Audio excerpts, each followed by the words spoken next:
ಸಾವಯವ ಸಂಪದ. ಸಾವಯವ ಕೃಷಿ ಬದುಕಿನ ಸಮಗ್ರ ಚಿತ್ರಣ ಕುರಿತ ಬಾನುಲಿ ಸರಣಿ ಕೃಷಿ ಸಂಪದ, ಇದುವೇ ಕೃಷಿ ಸಂಪದ.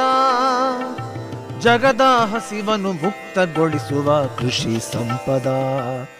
ಕೇಳಿ ಕಾರ್ಯಕ್ರಮ ಸಾವಯವ ಸಂಪದ. ಆದಿ ಅನಾದಿಗೂ ಆಧಾರವಾಗಿ ಮಣ್ಣನ್ನೇ ನಂಬಿ ದುಡಿಯುವ ರೈತರ ಕಥೆಗಳ ವ್ಯಥೆಗಳ ಸಾರುವ ಕೃಷಿ ಸಂಪದ, ಇದುವೇ ಕೃಷಿ ಸಂಪದ. ರೈತ ಬಾಂಧವರಿಗೆಲ್ಲ ನಮಸ್ಕಾರ. ಇವತ್ತಿನ ಸಾವಯವ ಸಂಪದ ಬಾನುಲಿ ಸರಣಿಯಲ್ಲಿ ಸಾವಯವ ಬೆಲ್ಲದ ಉತ್ಪಾದನೆಯನ್ನು ಕುರಿತು ಮಂಡ್ಯದ ವಿಸಿ ಫಾರಂ ವಲಯ ಕೃಷಿ ಸಂಶೋಧನಾ ಕೇಂದ್ರದ ಬೆಲ್ಲದ ಪಾರ್ಕಿನ ಮುಖ್ಯಸ್ಥರಾದ ಡಾ ಕೆವಿ ಕೇಶವಯ್ಯ ಅವರೊಂದಿಗೆ ಸಂದರ್ಶನವಿದೆ. ಕೃಷಿ ಸಂಪದ, ಇದುವೇ ಕೃಷಿ ಸಂಪದ. ಡಾಕ್ಟರ್ ಕೇಶವಯ್ಯನವರೇ ನಮಸ್ಕಾರ. ನಮಸ್ಕಾರ ಸರ್. ತಾವು ಈ ದಿವಸ ರಾಸಾಯನಿಕ ಮುಕ್ತ ಬೆಲ್ಲ ಅಥವಾ ಸಾವಯವ ಬೆಲ್ಲದ ಉತ್ಪಾದನಾ ತಾಂತ್ರಿಕತೆಗಳಿಗೆ ಸಂಬಂಧಪಟ್ಟಂತೆ ವಿವರವಾಗಿ ಮಾಹಿತಿಯನ್ನು ನೀಡಬೇಕು. ಖಂಡಿತ ಸರ್. ನಮ್ಮ ಮಂಡ್ಯ ಭಾಗದಲ್ಲಿ ಕಬ್ಬು ಬಹಳ ಪ್ರಧಾನವಾದ ಬೆಳೆ.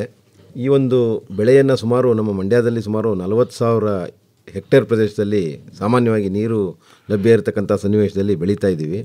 ಇದರಲ್ಲಿ ಬಹುತೇಕ ಸುಮಾರು ಒಂದು 35% ಅಂದರೆ ನಾವು ಎಷ್ಟು ಕಬ್ಬು ಉತ್ಪಾದನೆ ಮಾಡ್ತೀವಿ ಅದರಲ್ಲಿ 35% ಬೆಲ್ಲ ಮಾಡಲಿಕ್ಕೆ ಉಪಯೋಗಿಸ್ತಾ ಇದ್ದಾರೆ. ಇನ್ನು ಉಳಿದಂತಹ ಕಬ್ಬು ಸಕ್ಕರೆ ಕಾರ್ಖಾನೆಯಲ್ಲಿ ಸಕ್ಕರೆ ತೆಗಿಲಿಕ್ಕೆ ಹೋಗುತ್ತೆ. ಅಂದರೆ 35% ಕಬ್ಬು ಉತ್ಪಾದನೆಯಲ್ಲಿ ಒಟ್ಟು ಬೆಲ್ಲ ಮಾಡಲಿಕ್ಕೆ ಉಪಯೋಗಿಸ್ತಾ ಇದ್ದಾರೆ. ಸಾಮಾನ್ಯವಾಗಿ 1990ರ ದಶಕಕ್ಕೆ ಹೋದರೆ ಸುಮಾರು 5,000 ಅಲೆಮನೆಗಳಿದ್ವು ನಮ್ಮ ಮಂಡ್ಯ ಭಾಗದಲ್ಲಿ.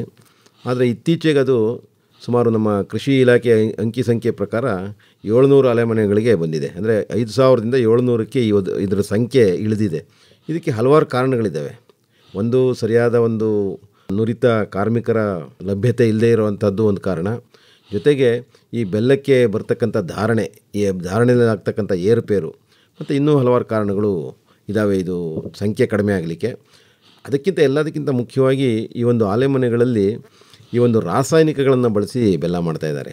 ರಾಸಾಯನಿಕಗಳು ಅಂತ ಹೇಳ್ತಾ ಹೋದರೆ ಹೈಡ್ರೋಸ್ ಅಂತ ಬಳಸ್ತಾರೆ, ಸೋಡಿಯಂ ಹೈಡ್ರೋಸಲ್ಫೇಟು. ಅದೇ ರೀತಿ ಸೋಡಿಯಂ ಫಾರ್ಮಾಲ್ಡಿಹೈಡ್ ಸಲ್ಫಾಕ್ಸಿಲೇಟ್ ಅಂತ ಸಫೋಲೈಟ್ ಅಂತ ಬಳಸ್ತಾರೆ. ಸೋಡಿಯಂ ಕಾರ್ಬೊನೇಟ್ ಮತ್ತು ಸೋಡಿಯಂ ಬೈಕಾರ್ಬೊನೇಟ್ ಇದು ಅಡಿಗೆ ಸೋಡಾ ಮತ್ತು ಬಟ್ಟೆ ಸೋಡಾ. ಜೊತೆಗೆ ಇನ್ನು ಕೆಲವರು ಎಲ್ಲರೂ ಅಂತ ಹೇಳಲ್ಲ, ಯೂರಿಯಾ ಮತ್ತು ಸೂಪರ್ ಫಾಸ್ಫೇಟ್ ಈ ಥರದ್ದು ನಾವು ಏನು ರಸಗೊಬ್ಬರಗಳನ್ನು ಬಳಸ್ತೀವಿ ಅದನ್ನು ಸಹ ಈ ಬೆಲ್ಲ ತಯಾರು ಮಾಡಲಿಕ್ಕೆ ಬಳಸ್ತಾ ಇದ್ದಾರೆ. ಇವೆಲ್ಲ ಬಳಸ್ತಾ ಇರೋದ್ರಿಂದ ಏನಾಗ್ತಾ ಇದೆ ಅಂದರೆ ರಾಸಾಯನಿಕ ಬೆಲ್ಲ ಮನುಷ್ಯನ ಆರೋಗ್ಯದ ಮೇಲೆ ಬಹಳ ದುಷ್ಪರಿಣಾಮ ಬೀರ್ತಾ ಇದೆ. ಹಾಗಾಗಿ ನಮ್ಮಲ್ಲಿ ಇವಾಗ ನಮ್ಮ ಮಂಡ್ಯದ ಜಾಗರಿ ಪಾರ್ಕ್ನಲ್ಲಿ ಈ ಒಂದು ಬೆಲ್ಲವನ್ನು ಯಾವುದೇ ರಾಸಾಯನಿಕ ವಸ್ತುಗಳನ್ನು ಬಳಸದೆ ಉತ್ಪಾದನೆ ಮಾಡ್ತಕ್ಕಂಥ ಒಂದು ತಾಂತ್ರಿಕತೆಯನ್ನು ನಾವು ಅಭಿವೃದ್ಧಿಪಡಿಸಿದ್ದೀವಿ. ಅಲ್ಲಿ ನಾವು ಯಾವುದೇ ರಾಸಾಯನಿಕಗಳನ್ನು ಬಳಸದೆ ಬೆಲ್ಲ ಮಾಡ್ತಕ್ಕಂಥ ಒಂದು ತಂತ್ರಜ್ಞಾನವನ್ನು ಅಭಿವೃದ್ಧಿ ಮಾಡಿದ್ದೀವಿ. ಬಹಳ ಮುಖ್ಯವಾಗಿ ಇದಕ್ಕೆ ಬೇಕಾಗಿರ್ತಕ್ಕಂಥದ್ದು ಅಂತಂದರೆ ಒಳ್ಳೆಯ ಗುಣಮಟ್ಟದ ಕಬ್ಬು. ಯಾಕೆಂತಂದರೆ ಯಾವುದೇ ಕಬ್ಬು ಇವಾಗ ಇದಕ್ಕೆ ಸಕ್ಕರೆ ಕಾರ್ಖಾನೆಗೆ ಹೋಗ್ತಕ್ಕಂಥ ಕಬ್ಬನ್ನು ಎಲ್ಲ ಕಬ್ಬನ್ನು ನಾವು ಬೆಲ್ಲ ತಯಾರು ಮಾಡಲಿಕ್ಕೆ ರಾಸಾಯನಿಕ ಮುಕ್ತ ಬೆಲ್ಲ ತಯಾರು ಮಾಡಲಿಕ್ಕೆ ಬಳಸಲಿಕ್ಕೆ ಆಗೋದಿಲ್ಲ. ಹಾಗಾಗಿ ವಿಶೇಷವಾಗಿ ಆ ಒಂದು ಕಬ್ಬು ಹೆಚ್ಚಿನ ಸಕ್ಕರೆ ಅಂಶ ಇರಬೇಕು, ಅದರಲ್ಲಿ ಗ್ಲೂಕೋಸ್ ಅಂಶ ಕಡಿಮೆ ಇರಬೇಕು ಕಬ್ಬಿನ ಹಾಲಲ್ಲಿ. ಸಕ್ಕರೆ ಅಂತಂದರೆ ಇಲ್ಲಿ ಸುಕ್ರೋಸ್ ಅನ್ನುವಂಥದ್ದು. ಮತ್ತು ಪ್ಯೂರಿಟಿ ಅಂತ ಹೇಳ್ತೀವಿ, ರಸದ ಶುದ್ಧತೆ ಅಂತ. ಈ ಶುದ್ಧತೆ ಸಾಧ್ಯವಾದಷ್ಟು 90-92%, 90-92% ಇದ್ದರೆ ಈ ಒಂದು ಏನು ಕಬ್ಬು ನಮ್ಮ ಒಂದು ರಾಸಾಯನಿಕ ಮುಕ್ತ ಬೆಲ್ಲ ತಯಾರು ಮಾಡಲಿಕ್ಕೆ ಬಹಳ ಯೋಗ್ಯ ಅಂತ ಹೇಳ್ಬೋದು. ಅಂಥ ಯಾವ್ಯಾವ ತಳಿಗಳಿದೆ ಡಾಕ್ಟ್ರೇ? ತಳಿಗಳಲ್ಲಿ ಮುಖ್ಯವಾಗಿ ನಮ್ಮಲ್ಲಿ ಇತ್ತೀಚೆಗೆ ಬಿಡುಗಡೆ ಮಾಡಿರ್ತಕ್ಕಂಥ VCF 517 ಅನ್ನೋಂಥ ತಳಿ ಬಹುತೇಕ ಸುಮಾರು 90% ವಿಸ್ತೀರ್ಣದಲ್ಲಿ ಈ ತಳಿನೇ ಇದೆ. ಇದು ಬೆಲ್ಲ ಮಾಡಲಿಕ್ಕೂ ಯೋಗ್ಯವಾಗಿದೆ. ಹಾಗಾಗಿ ಈ ತಳಿನೂ ನಾವು ಇವಾಗಲೇ ಬಹುತೇಕ ಎಲ್ಲ ಅಲೆಮನೆಗಳಲ್ಲೂ ಈ ಒಂದು ತಳಿನೇ ಬಳಸ್ತಾ ಇದ್ದಾರೆ. ಇದರ ಜೊತೆಗೆ 86-032 ಅಂತ ಇನ್ನೊಂದು ತಳಿ ಇದೆ. ಅದನ್ನು ಹೆಚ್ಚು ಪ್ರದೇಶದಲ್ಲಿ ಬೆಳೀತಾ ಇಲ್ಲ ಇತ್ತೀಚೆಗೆ. ಅದು ಸಹ ಬೆಲ್ಲ ತಯಾರು ಮಾಡಲಿಕ್ಕೆ ಬಹಳ ಯೋಗ್ಯವಾದ ತಳಿ. ಅಂದರೆ ಬಹಳ ಉತ್ಕೃಷ್ಟವಾದ ಗುಣಮಟ್ಟದ ಬೆಲ್ಲವನ್ನು ತಯಾರು ಮಾಡಲಿಕ್ಕೆ 86-032 ತಳಿನೂ ಸಹ ನಾವು ಬಳಸ್ಬೋದು. ಅದರ ಜೊತೆಗೆ ಇತ್ತೀಚೆಗೆ ನಾವು 18-060 ಅನ್ನುವಂಥ ಇನ್ನೊಂದು ತಳಿಯನ್ನು ಬಿಡುಗಡೆ ಮಾಡಿದ್ದೀವಿ ಮಂಡ್ಯ ನಮ್ಮ VC ಫಾರಮ್ನಿಂದ. ಅದನ್ನು ಸಹ ಬೆಲ್ಲ ಮಾಡಲಿಕ್ಕೆ ಯೋಗ್ಯವಾಗಿದೆ, ಅದನ್ನು ಸಹ ಬಳಸ್ಬೋದು.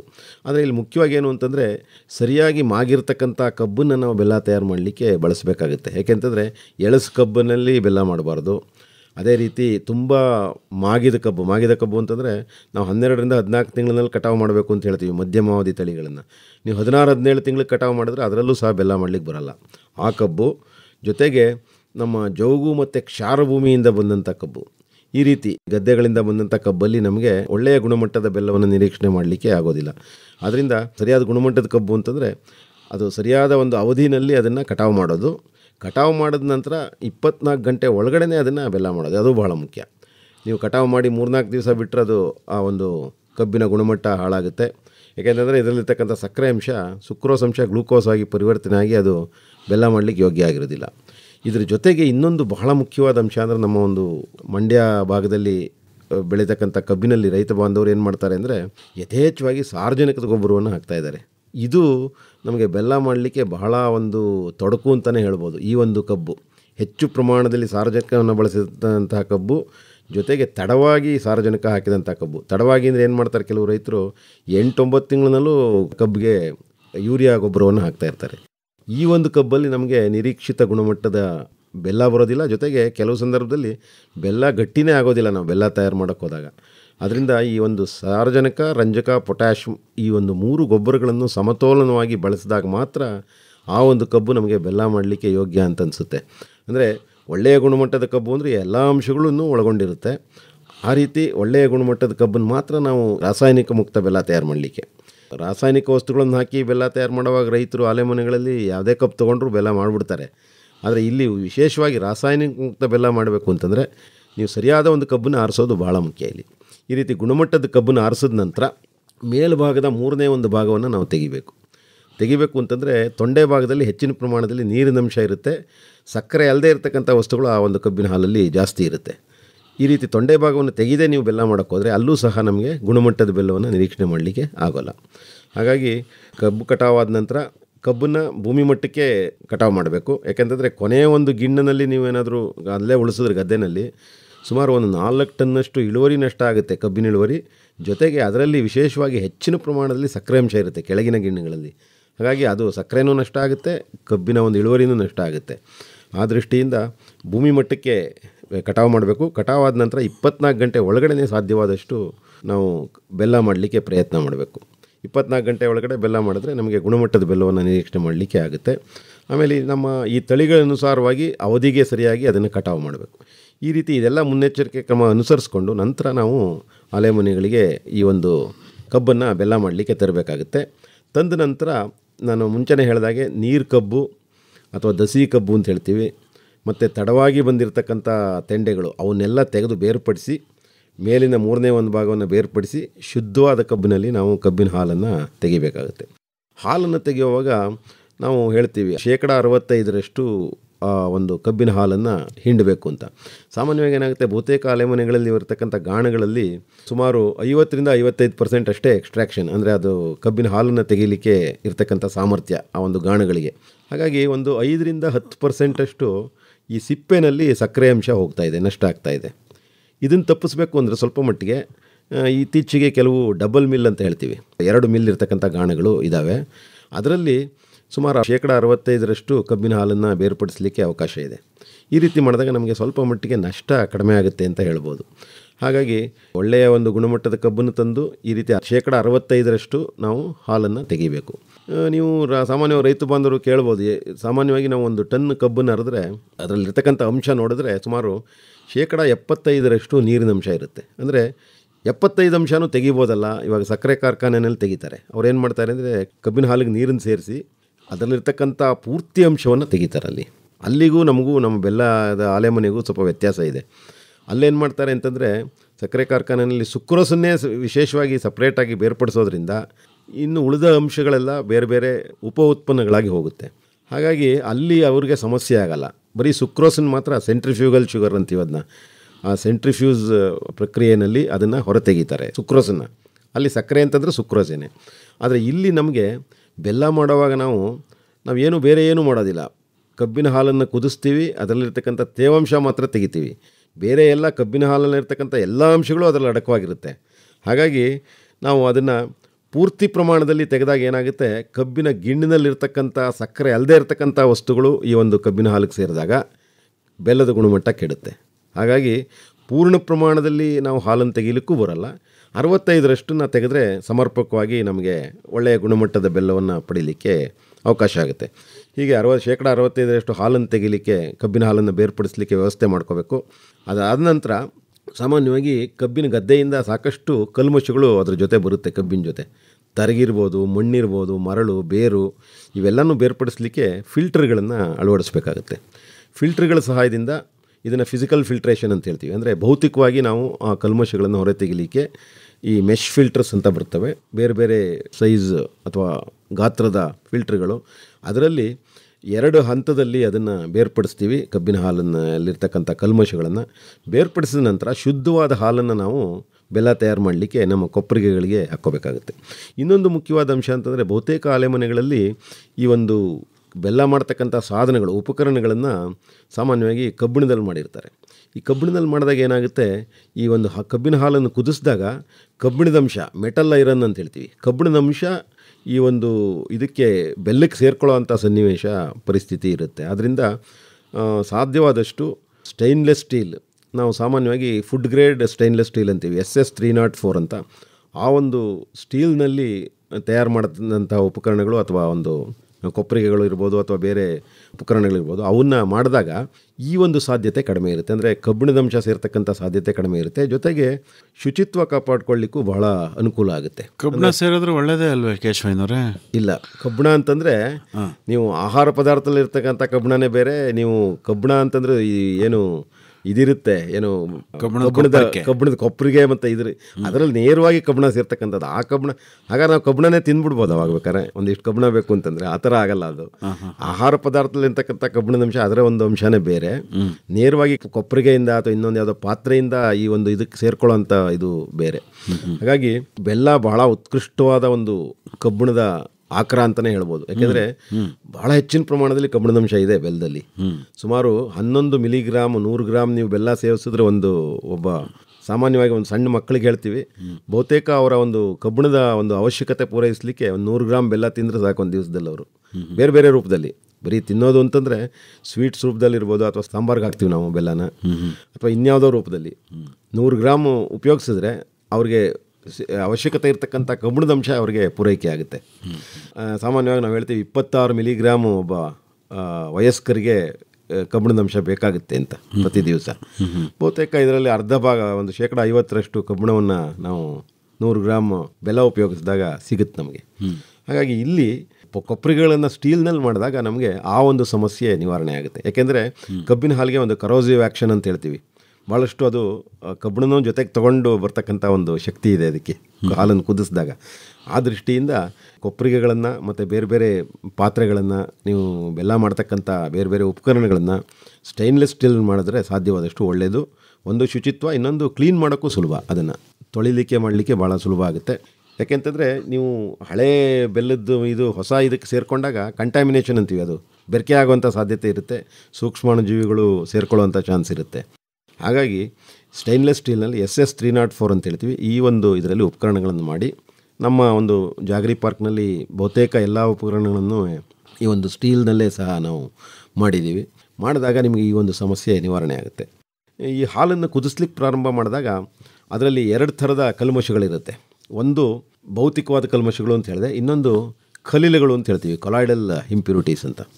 ಈ ಭೌತಿಕ ಕಲ್ಮಶಗಳನ್ನು ನಾನು ಮುಂಚೆ ಹೇಳಿದಾಗೆ ಈ ಫಿಲ್ಟರ್ಸ್ ಅಥವಾ ಮೆಶ್ ಫಿಲ್ಟರ್ಸ್ ಅಂತ ಹೇಳಿದ್ನಲ್ಲ, ಅದರಲ್ಲಿ ನಾವು ತೆಗಿಬೋದು, ಬೇರ್ಪಡಿಸ್ಬೋದು. ಆದರೆ ಈ ಖಲೀಲಗಳು ಅಂತ ಹೇಳಿದ್ರೆ ಸಣ್ಣ ಸಣ್ಣ ಕಣಗಳು ಈ ಒಂದು ಕಬ್ಬಿನ ಹಾಲಲ್ಲಿರುತ್ತೆ, ಅದನ್ನು ನೇರವಾಗಿ ನೀವು ತೆಗಿಲಿಕ್ಕೆ ಆಗಲ್ಲ. ಹಾಗಾಗಿ ಅದನ್ನು ಯಾವುದಾದ್ರೂ ಕೆಲವು ಶುದ್ಧೀಕಾರಕಗಳನ್ನು ಬಳಸಿ ನಾವು ಮಾಡಬೇಕಾಗುತ್ತೆ. ಅದಕ್ಕಿಂತ ಮುಂಚೆ ಪ್ರಾರಂಭದಲ್ಲಿ ನೀವು ಕಬ್ಬಿನ ಹಾಲನ್ನು ಬೇರ್ಪಡಿಸಿ ನಂತರ ಕೊಪ್ಪರಿಗೆಗಳು ಹಾಕಿದ ನಂತರ ಬಹಳ ಮುಖ್ಯವಾದ ಒಂದು ಹಂತ ಅಂತಂದರೆ ಈ ಒಂದು ಬೆಲ್ಲ ತಯಾರಿಕೆಯಲ್ಲಿ ಅದರಲ್ಲಿರ್ತಕ್ಕಂಥ ರಸಸಾರವನ್ನು ಹೊಂದಾಣಿಕೆ ಮಾಡೋದು. ಇದು ಬಹಳ ಮುಖ್ಯವಾದ ಒಂದು ಸ್ಟೆಪ್ ಇದು.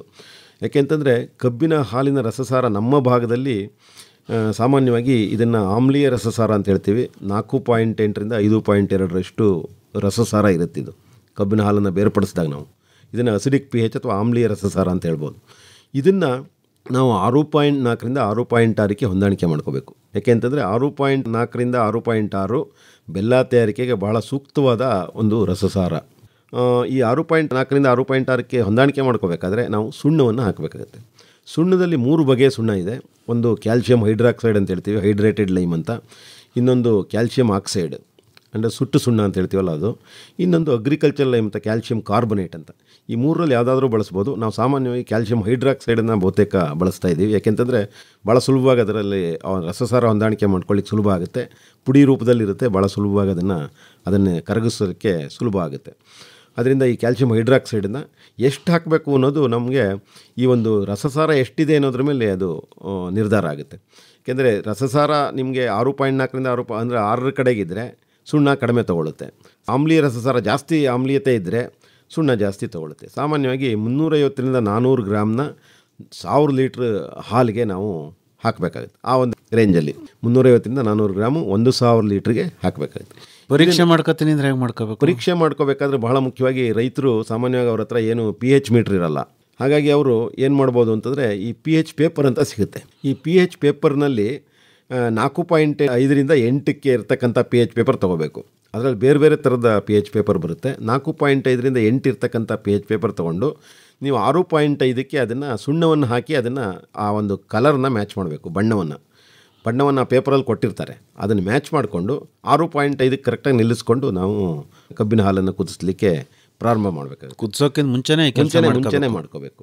ಇದನ್ನು ಮಾಡದೇ ಇದ್ರೆ ಏನಾಗುತ್ತೆ, ಸುಣ್ಣ ಹಾಕದೇ ಇದ್ರೆ ಅಂತಂದರೆ ಈ ಒಂದು ಕಬ್ಬಿನ ಹಾಲಿನಲ್ಲಿರ್ತಕ್ಕಂಥ ಸುಕ್ರೋಸ್ ಅಂಶ, ಸಕ್ಕರೆ ಅಂತ ಆವಾಗಲೇ ಹೇಳಿದೆ, ಸುಕ್ರೋಸ್ ಅಂಶ ಗ್ಲೂಕೋಸ್ ಆಗಿ ಪರಿವರ್ತನೆ ಆಗುತ್ತೆ. ನಮಗೆ ಸಕ್ಕರೆ ಅಂಶ ಹೆಚ್ಚಿನ ಗರಿಷ್ಠ ಪ್ರಮಾಣದಲ್ಲಿ ಬೆಲ್ಲದಲ್ಲಿ ಇರಬೇಕು, ಗ್ಲೂಕೋಸ್ ಅಂಶ ಭಾಳ ಕಡಿಮೆ ಇರಬೇಕು. ಯಾವಾಗ ಈ ಒಂದು ಸುಣ್ಣವನ್ನು ಹಾಕದೇ ನೀವು ಅದೇ ರೀತಿ ಬೆಲ್ಲ ಮಾಡ್ತೀವಿ ಅಂತಂದರೆ ಸುಕ್ರೋಸ್ ಗ್ಲೂಕೋಸ್ ಆಗಿ ಅದನ್ನು ಇನ್ವರ್ಷನ್ ಅಂತ ಹೇಳ್ತೀವಿ. ಸುಕ್ರೋಸ್ ಗ್ಲೂಕೋಸ್ ಆಗಿ ಪರಿವರ್ತನೆ ಆಗೋದನ್ನು ತಡೆಯೋದಕ್ಕೂ ಈ ಒಂದು ಸುಣ್ಣವನ್ನು ಹಾಕೋದು. ಜೊತೆಗೆ ಇದು ಒಳ್ಳೆಯ ಬಣ್ಣ ಮತ್ತು ಅದು ಏನು ಗಟ್ಟಿತನ, ಬೆಲ್ಲಕ್ಕೆ ಗಟ್ಟಿತನ ಕೊಡುತ್ತೆ. ಜೊತೆಗೆ ನಮಗೆ ಈ ಒಂದು ಶುದ್ಧೀಕರಣ ಮಾಡಲಿಕ್ಕೂ, ಕಬ್ಬಿನ ಹಾಲನ್ನು ಶುದ್ಧೀಕರಣ ಮಾಡಲಿಕ್ಕೂ ಇದು ಸಹಾಯ ಮಾಡುತ್ತೆ ಸುಣ್ಣ. ಹಾಗಾಗಿ ಸುಣ್ಣ ಹಾಕೋದು ಬಹಳ ಕಡ್ಡಾಯ. ಎಷ್ಟು ಹಾಕಬೇಕು ಅನ್ನೋದು ಕರೆಕ್ಟಾಗಿ ಹಾಕೋಬೇಕು. ಯಾಕೆಂತಂದರೆ ತುಂಬ ಜಾಸ್ತಿ ಹಾಕ್ತೀರಿ ಅಂತ ಇಟ್ಕೊಳ್ಳಿ. ಉದಾಹರಣೆಗೆ ನಿಮ್ಮ ಹತ್ರ pH ಪೇಪರ್ ಇಲ್ಲ, pH ಮೀಟ್ರ್ ಇಲ್ಲ, ತುಂಬ ಜಾಸ್ತಿ ಸುಣ್ಣ ಹಾಕ್ಬಿಟ್ರೆ ಏನಾಗುತ್ತೆ, ಬೆಲ್ಲ ಕಪ್ಪಾಗಿಬಿಡುತ್ತೆ. ಬೆಲ್ಲ 2 ಕಾರಣಕ್ಕೆ ಕಪ್ಪಾಗುತ್ತೆ. ಒಂದು, ನೀವು ಸುಣ್ಣವನ್ನು ಉದಾಹರಣೆನ 6.4ರಿಂದ 6.6 pH ಅಂತ ಹೇಳಿದೆ ರಸಸಾರ. ನೀವೇನಾದರೂ 7 ರಸಸಾರಕ್ಕೆ ಏನಾದರೂ ಹೊಂದಾಣಿಕೆ ಮಾಡಿದ್ರೆ ಇದನ್ನು ಕಬ್ಬಿನ ಹಾಲನ್ನು, ಆವಾಗಲೂ ಕಪ್ಪಾಗುತ್ತೆ ಬೆಲ್ಲ. ಇಲ್ಲ ನೀವು ಕಬ್ಬಿನ ಹಾಲನ್ನು ಕುದಿಸೋವಾಗ, ಬೆಲ್ಲ ಮಾಡುವಾಗ ನೀವು ಏನೇ ಈ ಒಂದು ಮಡ್ಡಿ ಅಂತ ಹೇಳ್ತೀವಿ, ಇದನ್ನು ಕಲ್ಮಶಗಳನ್ನು ಮಡ್ಡಿ ಅಂತ ಹೇಳ್ತೀವಿ ಸಾಮಾನ್ಯ ಭಾಷೆಯಲ್ಲಿ, ಈ ಮಡ್ಡಿನ ತೆಗೆದೇ ಹೋದರೂ ಸಹ ಬೆಲ್ಲ ಕಪ್ಪಾಗುತ್ತೆ. ಹಾಗಾಗಿ ಮಾರುಕಟ್ಟೆಯಲ್ಲಿ ಕೆಲವು ಸಂದರ್ಭದಲ್ಲಿ ಏನಾಗುತ್ತೆ, ಈ ಕಪ್ಪು ಬೆಲ್ಲವನ್ನು ಆರ್ಗ್ಯಾನಿಕ್ ಅಥವಾ ಸಾವಯವ ಬೆಲ್ಲ ಅಂಥೇಳಿ ಮಾರಾಟ ಮಾಡ್ತಾರೆ. ಆದರೆ ಕಪ್ಪು ಬೆಲ್ಲ ಸಾವಯವ ಬೆಲ್ಲ ಆಗಿರಬೇಕಾಗಿಲ್ಲ. ಏಕೆಂದರೆ ಈ 2 ಕಾರಣದಿಂದನೂ ಬೆಲ್ಲ ಕಪ್ಪಾಗುತ್ತೆ. ಒಂದು, ಸುಣ್ಣ ಜಾಸ್ತಿ ಹಾಕಿದ್ರೂ ಕಪ್ಪಾಗುತ್ತೆ. ಇನ್ನೊಂದು, ನಾವು ಏನು ಕಲ್ಮಶಗಳನ್ನು ಅಥವಾ ಮಡ್ಡಿನ ತೆಗೆದೇ ಹೋದರೂ ಸಹ ಬೆಲ್ಲ ಕಪ್ಪಾಗುತ್ತೆ. ಇಲ್ಲಿ ಯಾಕೆ ಬೆಲ್ಲ ಕಪ್ಪಾಗುತ್ತೆ ಅಂದರೆ ಅದರಲ್ಲಿರ್ತಕ್ಕಂಥ ಒಂದು ಕಬ್ಬಿನ ಹಾಲಿನಲ್ಲಿರ್ತಕ್ಕಂಥ ಫಿನಾಲಿಕ್ ಅಂಶಗಳು, ಅವು ಆಕ್ಸಿಡೇಷನ್ ಅಂತ ಹೇಳ್ತೀವಿ, ಅದು ಆಮ್ಲಜನಕದ ಜೊತೆ ಸಂಯೋಗ ಹೊಂದಿ ಸಾಮಾನ್ಯವಾಗಿ ಬೆಲ್ಲ ಕಪ್ಪಾಗುತ್ತೆ. ನೀವು ಸಾಮಾನ್ಯವಾಗಿ ನೋಡಿರ್ಬೋದು, ಇದನ್ನು ಸೇಬನ್ನು ಕಟ್ ಮಾಡಿಟ್ರೆ ಸ್ವಲ್ಪ ಹೊತ್ತಾದಮೇಲೆ ಒಂಥರ ತುಕ್ಕಿಡ್ದಂಗೆ ಬಣ್ಣ ಬದಲಾಗುತ್ತೆ. ಆ ಬಣ್ಣ ಬದಲಾಗೋಕ್ಕೆ ಮುಖ್ಯ ಕಾರಣ ಅಂತಂದರೆ ಅದರಲ್ಲಿರ್ತಕ್ಕಂಥ ಫಿನಾಲ್ಗಳು ಆಮ್ಲಜನಕದ ಜೊತೆ ಸಂಯೋಗ ಆಗಿ ಅವು ಬಣ್ಣ ಬದಲಿಸುತ್ತೆ. ಅದೇ ರೀತಿ ಬೆಲ್ಲದಲ್ಲೂ ಅಷ್ಟೇ, ನೀವೇನೇ ಇದನ್ನು ಕಲ್ಮಶಗಳನ್ನು ತೆಗೆದೇ ಹೋದಾಗ ಫಿನಾಲ್ಗಳು ಆಮ್ಲಜನಕದ ಜೊತೆ ಸಂಯೋಗ ಆಗಿ ಬೆಲ್ಲ ಕಪ್ಪಾಗುತ್ತೆ. ಹಾಗಾಗಿ 2 ಕಾರಣಕ್ಕೆ ಬೆಲ್ಲ ಕಪ್ಪಾಗುತ್ತೆ. ಆದರೆ ಸಾವಯವ ಬೆಲ್ಲ ಅಂತ ಹೇಳಲಿಕ್ಕೆ ಆಗೋದಿಲ್ಲ ಕಪ್ಪು ಬೆಲ್ಲವನ್ನು. ಇಲ್ಲಿ ಸಾವಯವ ಬೆಲ್ಲ ಮತ್ತು ಈ ಒಂದು ರಾಸಾಯನಿಕ ಮುಕ್ತ ಬೆಲ್ಲಕ್ಕೆ ಇರ್ತಕ್ಕಂಥ ಭಾಳ ನವಿರಾದ ಒಂದು ವ್ಯತ್ಯಾಸ ಅಂತಂದರೆ, ನಾವು ಕಬ್ಬನ್ನು ಸಾವಯವ ಕೃಷಿನಲ್ಲಿ ಮಾಡಿ ಯಾವುದೇ ರಸಗೊಬ್ಬರಗಳನ್ನು ಹಾಕದೆ ಸಾವಯವ ಕೃಷಿನಲ್ಲಿ ನಿಮ್ಮ ತಿಪ್ಪೆ ಗೊಬ್ಬರ, ಕಾಂಪೋಸ್ಟ್ ಗೊಬ್ಬರ ಈ ರೀತಿ ಗೊಬ್ಬರಗಳನ್ನು ಬಳಸಿ ಕಬ್ಬನ್ನು ಬೇಸಾಯ ಮಾಡಿ ನಂತರ ಬೆಲ್ಲವನ್ನು ಯಾವುದೇ ರಾಸಾಯನಿಕ ವಸ್ತುಗಳನ್ನು ಬಳಸದೇ ಮಾಡಿದಾಗ ಅದನ್ನು ಸಾವಯವ ಬೆಲ್ಲ ಅಂತ ಹೇಳ್ಬೋದು. ರಾಸಾಯನಿಕ ಮುಕ್ತ ಬೆಲ್ಲ ಅಂದರೆ ನಾವು ಸಾಂಪ್ರದಾಯಿಕ ಪದ್ಧತಿನಲ್ಲಿ ನಾವು ಎಲ್ಲ ಗೊಬ್ಬರಗಳನ್ನು ಬಳಸ್ತೀವಿ, ರಸಗೊಬ್ಬರಗಳನ್ನು ಬಳಸ್ತೀವಿ. ಯಾಕೆಂದರೆ ಕಬ್ಬಿಗೆ ವಿಶೇಷವಾಗಿ ಹೆಚ್ಚಿನ ಪ್ರಮಾಣದಲ್ಲಿ ಪೋಷಕಾಂಶಗಳ ಅವಶ್ಯಕತೆ ಇರುತ್ತೆ. ಹಾಗಾಗಿ ಬರೀ ಸಾವಯವ ಮೂಲದಿಂದನೇ ನಾವು ಪೂರೈಸಲಿಕ್ಕೆ ಕಷ್ಟ ಸಾಧ್ಯ ಆಗ್ಬೋದು.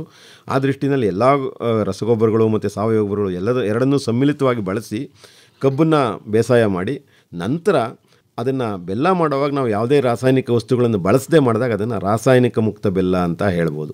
ಇದು ಬಹಳ ಮುಖ್ಯವಾದ ವ್ಯತ್ಯಾಸ. ಹಾಗಾಗಿ ಈ ರೀತಿ ನಾವು ಮಾಡ್ಕೊಂಡ ನಂತರ ಕಬ್ಬಿನ ಹಾಲನ್ನು ಕುದಿಸ್ತಾ ಹೋದರೆ ಅದರಲ್ಲಿರ್ತಕ್ಕಂಥ ತೇವಾಂಶ ಬಹುತೇಕ ಆವಿಯಾಗ್ತಾ ಹೋಗುತ್ತೆ. ಸುಮಾರು 100 ಡಿಗ್ರಿ ಸೆಂಟಿಗ್ರೇಡ್ನಲ್ಲಿ ಕುದಿಯುತ್ತೆ ಅಂತ ಹೇಳ್ತೀವಿ. ಕುದೀತಾ ಹೋಗುತ್ತೆ.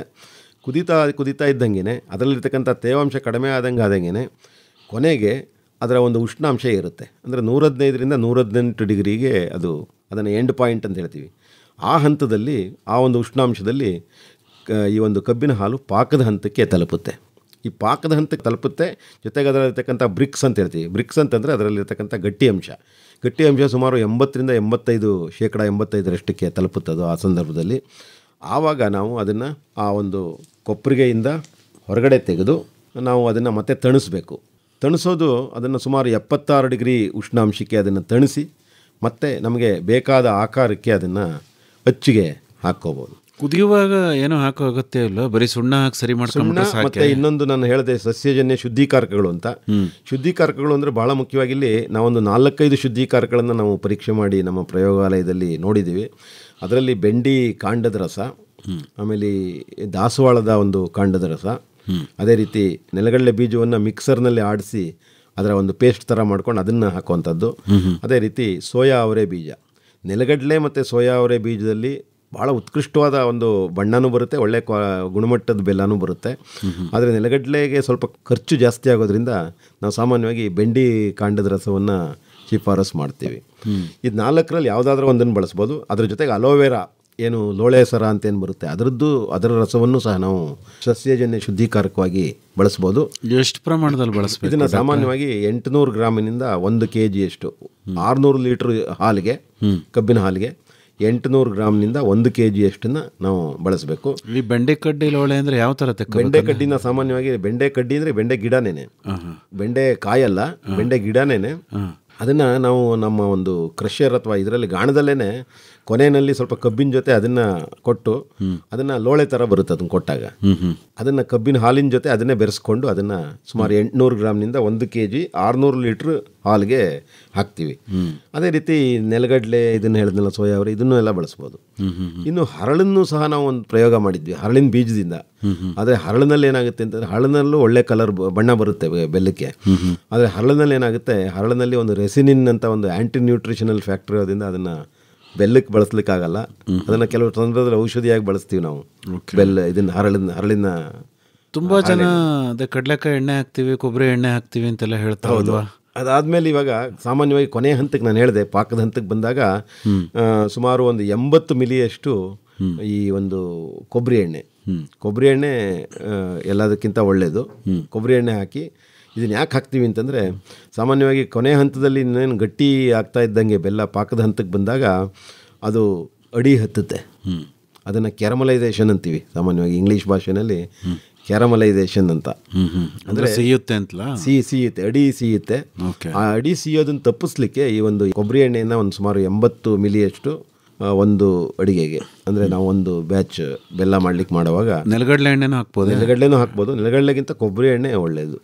ಕೊಬ್ಬರಿ ಎಣ್ಣೆ ನಾವು ನೋಡಿರೋ ಪ್ರಕಾರ ನೆಲಗಡಲೆಗಿಂತ ಕೊಬ್ಬರಿ ಎಣ್ಣೆ, ನೆಲಗಡಲೆ ಒಂಥರ ಬೇರೆ ಥರ ವಾಸನೆ ಬರುತ್ತೆ, ಕೊಬ್ಬರಿ ಎಣ್ಣೆನಲ್ಲಿ ಕ್ಲೀನಾಗಿ ಪ್ಯೂರಾಗಿ ಇದಾಗಿರುತ್ತೆ. ಡಾಕ್ಟ್ರೇ, ಈ ಮೇಲ್ಗಡೆ ಬರುವಂತಹ ಏನು ಕಶ್ಮಲಗಳಿದ್ದಾವೆ, ಈ ವಿಧಾನದಲ್ಲಿ ಮಾಡಿದಾಗ ಅವೆಲ್ಲ ಬರಲ್ವಾ? ಅವನ್ನೇನು ತೆಗಿಯೋ ಅಗತ್ಯ ಇಲ್ಲ? ಖಂಡಿತ ಬರುತ್ತೆ.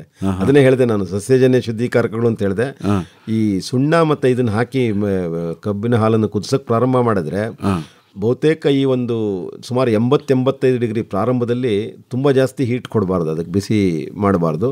ಪ್ರಾರಂಭದಲ್ಲಿ ಸ್ವಲ್ಪ ನಿಧಾನವಾಗಿ ಕಾಲಕ್ರಮೇಣ ಬಿಸಿ ಜಾಸ್ತಿ ಮಾಡಬೇಕಾಗತ್ತೆ. ಪ್ರಾರಂಭದಲ್ಲಿ ಸುಮಾರು 85 ಡಿಗ್ರಿ ಉಷ್ಣಾಂಶದಲ್ಲಿ ಗೋಲ್ಡನ್ ಸ್ಕಮ್ ಅಂತೀವಿ, ಅಂದರೆ ಬಹುತೇಕ ಎಲ್ಲ ಕಲ್ಮಶಗಳು ಮೇಲ್ಭಾಗಕ್ಕೆ ಬರುತ್ತೆ. ಯಾಕೆ ಅಂತಂದರೆ ಈ ಒಂದು ನಾವು ಹಾಕಿರ್ತೀವಲ್ಲ ಈ ಸಸ್ಯಜನ್ಯ ಶುದ್ಧೀಕಾರಕಗಳು, ಅವು ಈ ಒಂದು ಏನು ಮಡ್ಡಿ ಅಥವಾ ಈ ಕಲ್ಮಶಗಳಿರುತ್ತೆ ಅದನ್ನು ಒಂದುಗೂಡಿಸ್ಲಿಕ್ಕೆ ಸಹಾಯ ಮಾಡುತ್ತೆ. ಅದನ್ನು ಕೋಆಗುಲೇಷನ್ ಆ್ಯಂಡ್ ಫ್ಲಾಕ್ಯುಲೇಷನ್ ಅಂತ ಹೇಳ್ತೀವಿ ಇಂಗ್ಲೀಷ್ನಲ್ಲಿ. ಅದು ಒಂದು ಕಡೆಗೆ ಬರಲಿಕ್ಕೆ ಸಹಾಯ ಆಗುತ್ತೆ. ಒಂದು ಕಡೆಗೆ ಬಂದಾಗ ನೀವು ಅದನ್ನು ನಮ್ಮ ಒಂದು ಜಾಲರಿಗಳಲ್ಲಿ ಈಸಿಯಾಗಿ ತೆಕ್ಕೋಬೋದು. ಮೇಲ್ಭಾಗದಲ್ಲಿ ತೇಲ್ತಾ ಇರುತ್ತೆ, ಬಹಳ ಸುಲಭವಾಗಿ ಅದನ್ನು ತೆಗಿತಾ ಹೋಗಬೇಕು. ಇದು ಸುಮಾರು 3-3.5% ಅಷ್ಟು ಮಡ್ಡಿ ಬರುತ್ತಿದ್ದು. ಅಂದರೆ 100 kg ನೀವು ಇದನ್ನು ತೆಗೆದ್ರೆ 3.5 kg ಅಷ್ಟು ಮಡ್ಡಿ ಬರುತ್ತೆ. 100 kg ಹಾಲನ್ನು ನೀವು ಕುದಿಸಿದ್ರೆ 3.5 kg ಅಷ್ಟು ಮಡ್ಡಿ ಸಾಮಾನ್ಯವಾಗಿ ಬರುತ್ತದು. ಈ ಮುಂಚೆ ಎಲ್ಲ ಒಂದು ಕೊಪ್ಪರ್ಕೆನಲ್ಲಿ ಕಾಯಿಸೋರು, ಅದರಿಂದಾಗಿ ಏನು ಕಶ್ಮಲಗಳು ಬೆಲ್ಲದಲ್ಲೇ ಉಳಿಯೋ ಸಾಧ್ಯತೆ ಇದೆ, ಅಥವಾ ಶುದ್ಧೀಕಾರಕಗಳನ್ನು ಬಹಳಷ್ಟು ಬಳಸಬೇಕಾಗಿ ಬರ್ತಾ ಇತ್ತು. ಆಮೇಲೆ 2 ಕೊಪ್ಪರಿಗೆ ವಿಧಾನ ಅಂತ ಬಂತು. ಒಂದಷ್ಟು ಜನ ಇನ್ನೂ ಒಂದು ಹೆಜ್ಜೆ ಮುಂದೆ 3 ಕೊಪ್ಪರಿಗೆ ಮಾಡೋಕ್ಕೂ ಶುರು ಮಾಡಿದ್ರು. UP ಒಲೆ ಅಂತ ಹೇಳ್ತಾರೆ, 3 ಕೊಪ್ಪರಿಗೆಗಳು ಸಹ ಇದ್ದಾವೆ. 3 ಕೊಪ್ಪರಿಗೆನಲ್ಲಿ ಏನು ಮಾಡ್ತಾರೆ, ಪ್ರಾರಂಭದಲ್ಲಿ 1 ಕೊಪ್ಪರಿಗೆನಲ್ಲಿ ಸ್ವಲ್ಪ ಬಿಸಿ ಮಾಡ್ಕೋತಾರೆ, ಅದನ್ನು ಪ್ರೀ ಹೀಟಿಂಗ್ ಅಂತ ಹೇಳ್ಬೋದು. ಸಾಮಾನ್ಯವಾಗಿ ಕಬ್ಬಿನ ಹಾಲಲ್ಲಿ ಸುಮಾರು 70 ಡಿಗ್ರಿ ಉಷ್ಣಾಂಶಕ್ಕೆ ಅದನ್ನು ಬಿಸಿ ಮಾಡಿದಾಗ ಅದರಲ್ಲಿ ನಾನು ಹೇಳಿದೆ ಯಾವಾಗಲೇ ಇನ್ವರ್ಷನ್ ಅಂತ, ಸುಕ್ರೋಸ್ ಇರೋದು ಗ್ಲೂಕೋಸ್ ಆಗಿ ಪರಿವರ್ತನೆ ಆಗೋದು ಅಂತ. ಹೇಗೆ ಇದಾಗುತ್ತೆ ಅಂತಂದರೆ, ಕಬ್ಬಿನ ಗದ್ದೆನಲ್ಲಿ ಕಬ್ಬು ಸ್ವಲ್ಪ ದಿವಸ ಇದ್ದರೂ ಏನೂ ಆಗಲ್ಲ, ಕಟಾವು ಮಾಡಿದ್ಮೇಲೆ 24 ಗಂಟೆ ಒಳಗೆ ಅದನ್ನು ಬೆಲ್ಲ ಮಾಡಲಿಕ್ಕೆ ಉಪಯೋಗಿಸಿ ಅಂತ ಹೇಳಿದೆ. ನೀವು ಕಬ್ಬನ್ನು ಕಟಾವು ಮಾಡಿ ಕಬ್ಬಿನ ಹಾಲನ್ನು ತೆಗೆದ್ಮೇಲೆ ತಕ್ಷಣ ಮಾಡ್ಬೇಕಂತ, ನಾವು 1-2 ಗಂಟೆ ಬಿಟ್ಟರೂ ಸಹ ಅದರಲ್ಲಿರ್ತಕ್ಕಂಥ ಸಕ್ಕರೆ ಅಂಶ ಗ್ಲೂಕೋಸ್ಗೆ ಪರಿವರ್ತನೆ ಆಗುತ್ತೆ. ಸೂಕ್ಷ್ಮಾಣುಜೀವಿಗಳ ಚಟುವಟಿಕೆ ಭಾಳ ತೀವ್ರಗತಿನಲ್ಲಿ ಆಗುತ್ತೆ. ಹಾಗಾಗಿ ಭಾಳ ತಕ್ಷಣದಲ್ಲೇ ನಾವು ಅದನ್ನು ಬೆಲ್ಲ ಮಾಡಲಿಕ್ಕೆ ಬಳಸಬೇಕಾಗತ್ತೆ. ಹಾಗಾಗಿ ಒಂದು 70 ಡಿಗ್ರಿ ಉಷ್ಣಾಂಶಕ್ಕೆ ನೀವು ಅದನ್ನು ಬಿಸಿ ಮಾಡಿದಾಗ ಈ ಒಂದು ಇನ್ವರ್ಟೇಸ್ ಎನ್ಸೈಮ್ ಅಂತ ಹೇಳ್ತೀವಿ, ಈ ಒಂದು ಕಿಣ್ವದ ಒಂದು ಕ್ರಿಯೆಯನ್ನು ತಗ್ಗಿಸ್ಲಿಕ್ಕೆ, ಕಡಿಮೆ ಮಾಡಲಿಕ್ಕೆ ಅವಕಾಶ ಆಗುತ್ತೆ. ಆ ನಂತರ ಇನ್ನೊಂದು ಕೊಪ್ಪರಿಗೆ, ಅದು ನೆಕ್ಸ್ಟ್ ಕೊಪ್ಪರಿಗೆನಲ್ಲಿ ಅದರಲ್ಲಿ ಅವರು ಅದನ್ನು ಎಲ್ಲ ಕಲ್ಮಶಗಳನ್ನೆಲ್ಲ ತೆಗೆದು ಶುದ್ಧಿ ಮಾಡ್ಕೋತಾರೆ ಹಾಲನ್ನು. ಮತ್ತು ಕೊನೆಯ ಕೊಪ್ಪರಿಗೆನಲ್ಲಿ ಅವರು ಹಾಲನ್ನು ಕುದಿಸಿ ಅದರಲ್ಲಿರ್ತಕ್ಕಂಥ ತೇವಾಂಶವನ್ನೆಲ್ಲ ಪೂರ್ತಿ ತೆಗೆದು ಕೊನೆಗೆ ಪಾಕದ ಹಂತಕ್ಕೆ ಬರೋ ಹಾಗೆ 3 ಹಂತದಲ್ಲೇ ಅದನ್ನು ಮಾಡ್ಕೋತಾರೆ. 3 ಕೊಪ್ಪರಿಗೆಗಳಲ್ಲಿ ಮಾಡ್ತಾರೆ. ಸಾಮಾನ್ಯವಾಗಿ 8ರಿಂದ 10 ಕ್ವಿಂಟಾಲಷ್ಟು ಬೆಲ್ಲ ಪ್ರತಿ ದಿವಸ ಅವರು ಒಂದು ದಿವಸದಲ್ಲಿ ತೆಗೆಯುವಂಥ ಸಾಮರ್ಥ್ಯ ನಮ್ಮ ಬಹುತೇಕ ಮನೆಗಳಲ್ಲಿ ಇದೆ. ಅಲ್ಲ, ಈಗ ಜಾಗರಿ ಪಾರ್ಕಲ್ಲಿ ಯಾವ ತಂತ್ರಜ್ಞಾನ? ನಮ್ಮಲ್ಲಿ 2 ಕೊಪ್ಪರಿಗೆ ಇದೆ, 2 ಇದೆ. ನಮ್ಮದು ಸ್ವಲ್ಪ ಕೊಪ್ಪರಿಗೆಗಳು ದೊಡ್ಡದಿದೆ. ಸುಮಾರು ಪ್ರತಿ ಸಾರಿ ತೊಗೊಂಡಾಗ ನಾವು 900ರಿಂದ 1000 ಲೀಟ್ರು ಹಾಲನ್ನು ತೊಗೋತೀವಿ. ತೊಗೊಂಡಾಗ ನಮಗೆ ಸುಮಾರು 180ರಿಂದ 200 kgಯಷ್ಟು ಬೆಲ್ಲ ಉತ್ಪಾದನೆ ಆಗುತ್ತೆ. ಸಾಮಾನ್ಯವಾಗಿ ರೈತರು ಇದರಲ್ಲಿ ಸುಮಾರು 100 kgಯಷ್ಟು ಪ್ರತಿ ಬ್ಯಾಚ್ಗೆ, ಪ್ರತಿ ಒಂದು ಹಂತದಲ್ಲಿ ಬರುತ್ತದು ಬೆಲ್ಲ. ನಮ್ಮಲ್ಲಿ ಸುಮಾರು 200 kgಯಷ್ಟು, 180ರಿಂದ 200 kgಯಷ್ಟು ಬೆಲ್ಲ ಉತ್ಪಾದನೆ ಮಾಡಲಿಕ್ಕೆ ವ್ಯವಸ್ಥೆ ಇದೆ. ಅಂದರೆ ಒಂದು ಕೊಪ್ಪರಿಗೆ ಒಳ್ಳೇದಲ್ಲ ಅಂತ? ಒಂದು ಸಿಂಗಲ್ ಕೊಪ್ಪರಿಗೆ ಒಳ್ಳೇದಲ್ಲ, ಸಿಂಗಲ್ ಕೊಪ್ಪರಿಗೆ ಅಲ್ಲ, 2 ಕೊಪ್ಪರಿಗೆ ಇದ್ರೆ ಒಳ್ಳೆ, 2 ಅಥವಾ ಅದಕ್ಕಿಂತ 2 ಅಥವಾ 3 ಕೊಪ್ಪರಿಗೆ ಬಳಸ್ಕೋಬೋದು. ಯಾಕೆಂದರೆ ಇದರಲ್ಲಿ ಈ ಒಂದು ಹೀಟ್ ಎನರ್ಜಿ ಅಂತ ಹೇಳ್ತೀವಿ, ಒಂದು ಇದು ಶಕ್ತಿನೂ ಲಾಸ್ ಆಗಲ್ಲ, ನಷ್ಟ ಆಗಲ್ಲ, ನಮಗೆ ಒಂದು ಇಂಧನ ಶಕ್ತಿನೂ ನಷ್ಟ ಆಗಲ್ಲ. ಹಾಗಾಗಿ ಒಂದು ಕೊಪ್ಪರಿಗೆನಲ್ಲಿ ಕಾಯ್ತಾ ಇರುತ್ತೆ, ಇನ್ನೊಂದರಲ್ಲಿ ನಾವು ಮೇಯ್ನ್ ಕೊಪ್ಪರಿಗೆ ಅಂತ ಹೇಳ್ತೀವಿ, ಅದರಲ್ಲಿ ನಾವು ಬೆಲ್ಲ ಮಾಡಲಿಕ್ಕೆ ಅವಕಾಶ ಆಗುತ್ತೆ. ಅಲೆಮನೆಗಳಲ್ಲಿ ತಾವು ಗಮನಿಸಿರೋ ಹಾಗೆ ಸಾಮಾನ್ಯವಾಗಿ ಆಗುವಂತಹ ತಪ್ಪುಗಳೇನು?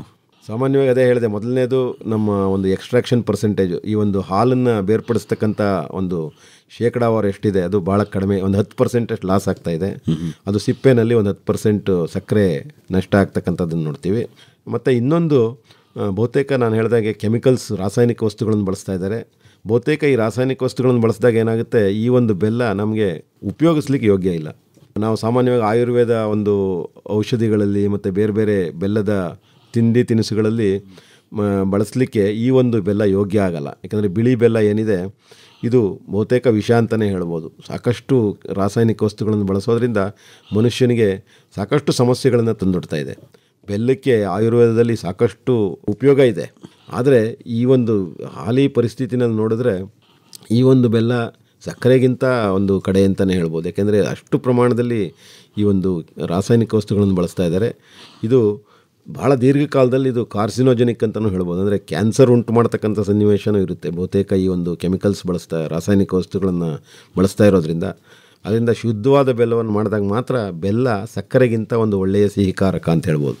ಬೆಲ್ಲದಲ್ಲಿ ಕಬ್ಬಿನ ಹಾಲಿನಲ್ಲಿರ್ತಕ್ಕಂಥ ಎಲ್ಲ ಅಂಶಗಳು ಇರುತ್ತೆ, ಆದರೆ ಸಕ್ಕರೆಯಲ್ಲಿ ಸುಕ್ರೋಸ್ ಬಿಟ್ಟು ಬೇರೆ ಏನೂ ಇರೋದಿಲ್ಲ. ಡಾಕ್ಟ್ರೇ, ಈಗ ಸಾವಯವ ಬೆಲ್ಲ ಅಥವಾ ರಾಸಾಯನಿಕ ಮುಕ್ತ ಬೆಲ್ಲನ ಪತ್ತೆ ಹಚ್ಚೋದಾದರೂ ಹೇಗೆ? ಪತ್ತೆ ಹಚ್ಚೋದಂದ್ರೆ ಭಾಳ ಸುಲಭವಾಗಿ ನೀವು ರಾಸಾಯನಿಕ ಬೆಲ್ಲ ಮತ್ತು ರಾಸಾಯನಿಕ ಮುಕ್ತ ಬೆಲ್ಲ ಅಥವಾ ಸಾವಯವ ಬೆಲ್ಲನ ಭಾಳ ಈಸಿಯಾಗಿ ವ್ಯತ್ಯಾಸ ಕಂಡ್ಕೋಬೋದು. ಹೇಗೆ? ಏನು ಅಂದರೆ, ನೀವು ನೋಡಿದ ತಕ್ಷಣ ಬೆಳ್ಳಗಿದೆ, ತುಂಬ ಬೆಳ್ಳಗಿದೆ ಅಂತಂದರೆ ಅದು ರಾಸಾಯನಿಕ ಬೆಲ್ಲ. ಬೆಲ್ಲಕ್ಕೆ ಬಣ್ಣ ಬರಬೇಕು, ಬಿಳಿ ಬಣ್ಣ ಬರಬೇಕು ಅಂದರೆ ರಾಸಾಯನಿಕ ವಸ್ತುಗಳನ್ನು ಹಾಕಿದ್ರೆ ಬಿಳಿ ಬಣ್ಣ ಬರೋಕ್ಕೆ ಸಾಧ್ಯನೇ ಇಲ್ಲ.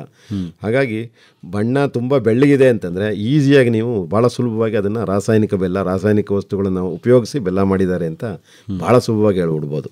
ಆದರೆ ಸಾವಯವ ಬೆಲ್ಲ ಅಥವಾ ರಾಸಾಯನಿಕ ಮುಕ್ತ ಬೆಲ್ಲದಲ್ಲಿ ಸ್ವಲ್ಪ ಗೋಲ್ಡನ್ ಯೆಲ್ಲೋ ಕಲರ್ ಅಂತೀವಿ, ಅಂದರೆ ನಮಗೆ ಅಕ್ಸೆಪ್ಟಬಲ್ ಕಲರ್, ಅಂದರೆ ಒಂದು ಒಳ್ಳೆಯ ಒಂದು ನೋಡಲಿಕ್ಕೆ ಆಕರ್ಷಕವಾದ ಬಣ್ಣ ಅಂತಂದರೆ ಸುವರ್ಣದ ಹಳದಿ ಬಣ್ಣ. ಈ ಹಳದಿ ಬಣ್ಣ ಇದ್ದರೆ ಸಾಕು, ನಿಮಗೆ ಬೆಳ್ಳಗಿರಬೇಕು ಅಂತಿಲ್ಲ. ಯಾಕೆಂದರೆ ಈ ಬಹುತೇಕ ಈ ಕೆಮಿಕಲ್ಸ್, ರಾಸಾಯನಿಕ ವಸ್ತುಗಳನ್ನು ಬಳಸಿದಾಗ ಏನಾಗುತ್ತೆ, ಈ ರಾಸಾಯನಿಕ ವಸ್ತುಗಳು ಎಲ್ಲ ನಾನು ಮುಂಚೆ ಹೇಳಿದ ಪ್ರಕಾರ ಎಲ್ಲ ಸೋಡಿಯಂ ಕೆಮಿಕಲ್ಸ್. ನಾನು ಲಿಸ್ಟ್ ಮಾಡಿದೆ ಸೋಡಿಯಂ ಕೆಮಿಕಲ್ಸ್ ಎಲ್ಲ. ಈ ಸೋಡಿಯಂ ಅಂಶ ಇರ್ತಕ್ಕಂಥ ಕೆಮಿಕಲ್ಸ್ ಏನು ಅಂತಂದರೆ, ಈ ಬೆಲ್ಲದಲ್ಲಿ ವಾತಾವರಣದಲ್ಲಿರ್ತಕ್ಕಂಥ ತೇವಾಂಶವನ್ನು ನಾವು ಎಳ್ಕೊಂಡು ಬೆಲ್ಲ ನೀರಾಡೋಕ್ಕೆ ಶುರುವಾಗುತ್ತೆ. ಈವನ್ 1 ತಿಂಗಳು ಸಹ ಅದನ್ನು ಇಡಲಿಕ್ಕಾಗೋದಿಲ್ಲ. ರಾಸಾಯನಿಕಗಳನ್ನು ಬಳಸಿದಾಗ ಬೆಲ್ಲವನ್ನು 1 ತಿಂಗಳು ಸಹ ಇಡಲಿಕ್ಕಾಗಲ್ಲ. ಯಾಕೆಂತಂದರೆ ಇದರಲ್ಲಿ ತೇವಾಂಶವನ್ನು, ವಾತಾವರಣದಲ್ಲಿರ್ತಕ್ಕಂಥ ತೇವಾಂಶವನ್ನು ಎಳ್ಕೊಂಡಿವು. ಸುಕ್ರೋಸ್ ಇರೋದು ಮತ್ತು ಅಲ್ಲೂ ಅಷ್ಟೇ ಇನ್ವರ್ಷನ್ ಅಂತ ಹೇಳಿದ್ನಲ್ಲ, ಅದೇ ಥರ ಸುಕ್ರೋಸ್ ಇರೋದು ಗ್ಲೂಕೋಸ್ ಆಗಿ ಪರಿವರ್ತನೆ ಆಗುತ್ತೆ. ಆಮೇಲೆ ಗ್ಲೂಕೋಸ್ ಎಷ್ಟು ಹೆಚ್ಚು ಪ್ರಮಾಣದಲ್ಲಿ ಆ ಒಂದು ಬೆಲ್ಲದಲ್ಲಿ ಇದೆಯೋ ಅದು ಭಾಳ ಬೇಗ ಕೆಡುತ್ತೆ, ನೀರಾಡೋಕ್ಕೆ ಶುರುವಾಗುತ್ತೆ. ಹಾಗಾಗಿ ಶೆಲ್ಫ್ ಲೈಫ್ ಅಂತೀವಿ, ಅದರ ಒಂದು ಶೇಖರಣಾ ಸಾಮರ್ಥ್ಯ ಭಾಳ ಕಡಿಮೆ ಆಗಿಬಿಡುತ್ತೆ. ಆ ದೃಷ್ಟಿನಲ್ಲಿ ರಾಸಾಯನಿಕ ವಸ್ತುಗಳನ್ನು ಬಳಸಿದಾಗ ಈ ಒಂದು ಬೆಲ್ಲ ಶೇಖರಣೆ ಮಾಡಲಿಕ್ಕೂ ಯೋಗ್ಯ ಇಲ್ಲ, ಉಪಯೋಗಕ್ಕೂ ಯೋಗ್ಯ ಆಗಲ್ಲ. ಡಾಕ್ಟ್ರೆ, ನೀವೇ ಹೇಳಿದ್ರಿ ಈ ಕಲ್ಮಶಗಳನ್ನು ತೆಗೆದೇ ಹೋದರೆ ಬೆಲ್ಲ ಕಪ್ಪಾಗುತ್ತೆ ಅಂತ. ಎಷ್ಟೋ ಜನ ಕಲ್ಮಶಗಳನ್ನು ತೆಗೆದಲೇ ಕಬ್ಬೆಲ್ಲನೇ ಸಾವಯವ ಬೆಲ್ಲ ಅಂತ ಮಾರ್ತಾ ಇರೋ ಉದಾಹರಣೆಗಳು ಸಾಕಷ್ಟಿದೆ. ರಾಸಾಯನಿಕಗಳನ್ನು ಅತಿಯಾಗಿ ಬಳಸ್ತಾರೆ, ಸ್ವಲ್ಪ ಬಳಸ್ಬಿಟ್ಟು ಸ್ವಲ್ಪ ಬಣ್ಣನ ಡಿಮ್ ಮಾಡಿ ಸಾವಯವ ಬೆಲ್ಲ ಅಂತ ಕೂಡ ಮಾರ್ತಾ ಇರೋವಂಥ ಉದಾಹರಣೆ ಇದೆ. ಟೇಸ್ಟ್ ಮಾಡಿ ಏನಾದರೂ ಪತ್ತೆ ಹಚ್ಚಕ್ಕೆ ಸಾಧ್ಯ? ಖಂಡಿತ. ಸಾಮಾನ್ಯವಾಗಿ ಅದು ನೀವು ಸ್ವಲ್ಪ ನಿಮ್ಮ ಮೂಗು ಹತ್ರ ತಂದರೆ ಸಾಕು, ಅದು ವಾಸನೆ ಒಂಥರ ಕೆಮಿಕಲ್ ವಾಸನೆ ಬಂದೇ ಬರುತ್ತದು, ಅದೊಂದು. ಮತ್ತು ಟೇಸ್ಟ್ ಮಾಡಿದಾಗ ಇದು ಸಾಲ್ಟಿಶ್ ಟೇಸ್ಟ್ ಅಂತೀವಿ, ಒಂಥರ ಉಪ್ಪಿನ ಒಂದು ರುಚಿ ಬರುತ್ತೆ. ಯಾವುದರಲ್ಲಿ? ರಾಸಾಯನಿಕಗಳನ್ನು ಹಾಕಿದಾಗ. ಓಕೆ. ರಾಸಾಯನಿಕ ಬೆಲ್ಲದಲ್ಲಿ ಉಪ್ಪು, ಯಾಕೆಂದರೆ ಎಲ್ಲ ಈ ಕೆಮಿಕಲ್ಸ್ ಏನು ಹೇಳಿದೆ ಅವೆಲ್ಲ ಉಪ್ಪಿನ ಥರ ಟೇಸ್ಟ್ ಬರುತ್ತೆ ರಾಸಾಯನಿಕಗಳನ್ನು ಬಳಸಿದಾಗ. ನೀವು ಸಾವಯವ ಬೆಲ್ಲದಲ್ಲಿ ಅಥವಾ ರಾಸಾಯನಿಕ ಮುಕ್ತ ಬೆಲ್ಲದಲ್ಲಿ ಆ ಒಂದು ಟೇಸ್ಟು ಬರಲ್ಲ, ಸ್ವೀಟ್ ಟೇಸ್ಟ್ ಇರುತ್ತೆ. ಮತ್ತು ಇದಕ್ಕೆ ದೀರ್ಘಕಾಲದಲ್ಲಿ ಶೇಖರಣೆ ಮಾಡಲಿಕ್ಕೆ ಈ ಒಂದು ಬೆಲ್ಲ ಯೋಗ್ಯ. ಆ ದೃಷ್ಟಿನಲ್ಲಿ ತುಂಬ ಜನ ಹೇಳ್ತಾರೆ ಹಾಲಿಗೆ ಹಾಕಿದ್ರೆ ರಾಸಾಯನಿಕ ಬೆಲ್ಲ ಹಾಲು ಒಡೆದೋಗುತ್ತೆ, ಸಾವಯವ ಬೆಲ್ಲ ಹಾಕಿದ್ರೆ ಒಡೆಯಲ್ಲ ಅಂತ. ಟೆಸ್ಟ್ನು ಮಾಡ್ಬೋದು? ಖಂಡಿತ. ನೀವು ಹಾಲನ್ನು ಕುದಿಸ್ಬಿಟ್ಟು ನಂತರ ಇನ್ನು ಕೊನೆಗೆ ಕಾಫಿ ಅಥವಾ ಟೀನಲ್ಲಿ ತಯಾರು ಮಾಡುವಾಗ ಉಪಯೋಗಿಸುವಾಗ ಈ ರಾಸಾಯನಿಕ ಮುಕ್ತ ಬೆಲ್ಲ ಅಥವಾ ಸಾವಯವ ಬೆಲ್ಲವನ್ನು ಹಾಕಿದಾಗ ಅದು ಒಡೆಯಲ್ಲ. ರಾಸಾಯನಿಕ ಬೆಲ್ಲವನ್ನು, ಅಂದರೆ ರಾಸಾಯನಿಕ ಬಳಸಿ ಮಾಡಿರ್ತಕ್ಕಂಥ ಬೆಲ್ಲ ಉಪಯೋಗಿಸಿದ್ರೆ ಭಾಳ ಬೇಗ ಒಡೆದೋಗುತ್ತದು ಹಾಲು. ಆವಾಗಲೇ ಗೊತ್ತಾಗೋಗುತ್ತೆ ಇದು ರಾಸಾಯನಿಕ ಬೆಲ್ಲ, ಇದು ಸಾವಯವ ಬೆಲ್ಲ ಅಥವಾ ರಾಸಾಯನಿಕ ಮುಕ್ತ ಬೆಲ್ಲ ಅಂತೇಳಿ. ನಿಮ್ಮ ಜಾಗರಿ ಪಾರ್ಕ್ ಏನಿದೆಯಲ್ಲ, ಇದರಲ್ಲಿ ತರಬೇತಿನೂ ಕೊಡ್ತೀರಾ ಕೇಶವಯ್ಯನವರೇ? ಖಂಡಿತ. ನಮ್ಮಲ್ಲಿ ತರಬೇತಿ ಕೇಂದ್ರನೂ ಓಪನ್ ಮಾಡಿದ್ದೀವಿ ಅಲ್ಲಿ ನಮ್ಮ ಇದರಲ್ಲಿ ಜಾಗರಿ ಪಾರ್ಕ್ನಲ್ಲಿ. ಆಸಕ್ತ ರೈತರಿಗೆ ತರಬೇತಿನೂ ಸಹ ಕೊಡ್ತೀವಿ. ಜೊತೆಗೆ ಬಹುತೇಕ ದಿನಂಪ್ರತಿ ಸುಮಾರು ಜನ ರೈತರು ಅಥವಾ ಬೇರೆ ಬೇರೆ ವ್ಯಕ್ತಿಗಳು, ಗಣ್ಯ ವ್ಯಕ್ತಿಗಳು ಮತ್ತು ರೈತರು ಮತ್ತು ಸ್ಟೂಡೆಂಟ್ಸು ವಿಸಿಟ್ ಮಾಡ್ತಾನೆ ಇರ್ತಾರೆ ಬೆಲ್ಲದ ಪಾರ್ಕ್ಗೆ. ಅಲ್ಲಿ ಬಂದು ಸಾಕಷ್ಟು ವಿಷಯಗಳನ್ನು ತಿಳ್ಕೊಂಡು ಹೋಗ್ತಾ ಇರ್ತಾರೆ. ಜೊತೆಗೆ ನಾವು ಸಹ ಗ್ರಾಹಕರಿಗೂ ಸಹ ಈ ಒಂದು ಅರಿವು ಮೂಡಿಸ್ತಕ್ಕಂಥ ಕಾರ್ಯಕ್ರಮವನ್ನು ಸಹ ಮಾಡ್ತಾ ಇದ್ವಿ. ಯಾಕೆಂತಂದರೆ ಈ ಒಂದು ಬಿಳಿ ಬೆಲ್ಲ, ಯಾಕೆಂತಂದರೆ ಮನುಷ್ಯನ ಒಂದು ಏನು ಮನೋಭಾವನೆ ಏನಿದೆ ಅಂದರೆ ಬೆಳ್ಳಗಿರೋದೆಲ್ಲ ಚೆನ್ನಾಗಿದೆ ಅಂತ. ಸಾಮಾನ್ಯವಾಗಿ ಕೆಲವರು ಬೆಲ್ಲ ಮಾಡೋದನ್ನೇ ನೋಡಿರಲ್ಲ, ಹಾಗಾಗಿ ಬೆಳ್ಳಗಿರೋದು ಚೆನ್ನಾಗಿದೆ ಅಂತ ಅನ್ಕೋತಾರೆ. ಆ ಮನೋಭಾವನೆಯಲ್ಲಿ ಬಿಳಿ ಬೆಲ್ಲಕ್ಕೆ ಹೆಚ್ಚಿನ ಬೇಡಿಕೆ ಇದೆ. ಹಾಗಾಗಿ ನಮ್ಮ ಮಂಡ್ಯ APMC ಮಾರ್ಕೆಟಲ್ಲೂ ಸಹ ಬಿಳಿ ಬೆಲ್ಲನೇ ಮಾರಾಟ ಮಾಡೋದವರು. ಬೇರೆ ಯಾವ ಬೆಲ್ಲ, ನಮ್ಮ ಬೆಲ್ಲವನ್ನೇನಾರು ಅದ್ರ ಪಕ್ಕ ಇಟ್ಟರೆ ನಮ್ಮ ಬೆಲ್ಲಕ್ಕೆ ಒಂದು 5 ರೂಪಾಯಿ ಕಡಿಮೆ ರೇಟ್ ಕೊಡ್ತಾರೆ. ಗ್ರಾಹಕರ ಶಿಕ್ಷಣನೂ ಕೂಡ ಮಾಡ್ತಾ ಇದ್ದೀರಿ? ಖಂಡಿತ. ಅಲ್ಲಿ ಬರ್ತಕ್ಕಂಥ ಗ್ರಾಹಕರಿಗೆ, ಅದನ್ನು ಉಪಯೋಗಿಸೋವಂಥವ್ರಿಗೆ ಎಲ್ಲರಿಗೂ ಸಹ ಈ ಬೆಲ್ಲ ಕಪ್ಪಿದ್ರೆ ಬರೀ ಬಣ್ಣ ಒಂದೇ ಅಲ್ಲ ಒಂದು ಬೆಲ್ಲಕ್ಕೆ ಗುಣಮಟ್ಟ ನಿರ್ಧಾರ ಮಾಡೋದು. ಬೇರೆ ಹಲವಾರು ಗುಣಧರ್ಮಗಳಿದ್ದಾವೆ. ಅದನ್ನೆಲ್ಲ ನಾವು ತುಲನಾತ್ಮಕವಾಗಿ ನೋಡಿ ನಂತರ ನಾವು ನಿರ್ಧಾರ ಮಾಡಬೇಕು ಗುಣಮಟ್ಟ ಯಾವ ರೀತಿ ಇದೆ ಅನ್ನೋದನ್ನು. ಬೆಲ್ಲದಲ್ಲಿ ಮುಖ್ಯವಾಗಿ ನಾವು ನೋಡೋದು ಬೆಲ್ಲದಲ್ಲಿರ್ತಕ್ಕಂಥ ಸುಕ್ರೋಸ್ ಅಂಶ, ಗ್ಲೂಕೋಸ್ ಅಂಶ, ತೇವಾಂಶ ಮತ್ತು ಅದರಲ್ಲಿ ಇರ್ತಕ್ಕಂಥ ಬೂದಿ ಅಂಶ ಅಂತ ಹೇಳಿ ಇನ್ನು 3-4 ಗುಣಗಳನ್ನು ನೋಡಿದ್ರೆ ನೀವು ಬೆಲ್ಲ ಹೆಂಗಿದೆ ಅಂತ ಹೇಳ್ಬಿಡ್ಬೋದು. ಹೆಚ್ಚಿನ ಮಾಹಿತಿಗೆ ಡಾಕ್ಟರ್ ಕೇಶವಯ್ಯನವರೇ ತಮ್ಮನ್ನೇ ನೇರವಾಗಿ ಸಂಪರ್ಕ ಮಾಡಬೇಕು ಅಂದರೆ ಸಂಪರ್ಕಕ್ಕಾಗಿ ತಮ್ಮ ಮೊಬೈಲ್ ಸಂಖ್ಯೆ? 9900019222. ಇನ್ನೊಮ್ಮೆ 9900019222. ಇನ್ನೂ ಒಂದು ಸರಿ ಹೇಳ್ಬಿಡಿ. 9900019222. ಒಳ್ಳೆಯದು ಡಾಕ್ಟರ್ ಕೇಶವಯ್ಯನವರೇ, ಇದುವರೆಗೂ ರಾಸಾಯನಿಕ ಮುಕ್ತ ಬೆಲ್ಲದ ತಯಾರಿಕೆಗೆ ಸಂಬಂಧಪಟ್ಟಂತೆ ಬಹಳಷ್ಟು ಉಪಯುಕ್ತವಾದ ಮಾಹಿತಿ ನೀಡಿದ್ರಿ. ವಂದನೆಗಳು. ನಮಸ್ಕಾರ. ನಮಸ್ಕಾರ ಸರ್.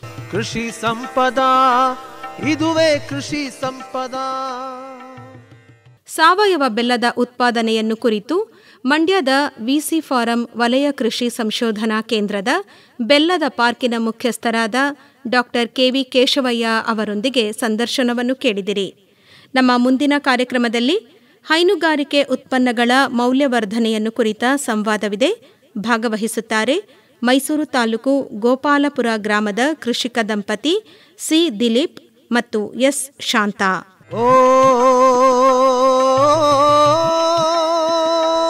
ಸಾವಯವ ಸಂಪದ, ಸಾವಯವ ಕೃಷಿ ಬದುಕಿನ ಸಮಗ್ರ ಚಿತ್ರಣ ಕುರಿತ ಬಾನುಲಿ ಸರಣಿ ಕೇಳಿದಿರಿ. ಕೃಷಿ ಸಂಪದಾ, ಇದುವೇ ಕೃಷಿ ಸಂಪದಾ.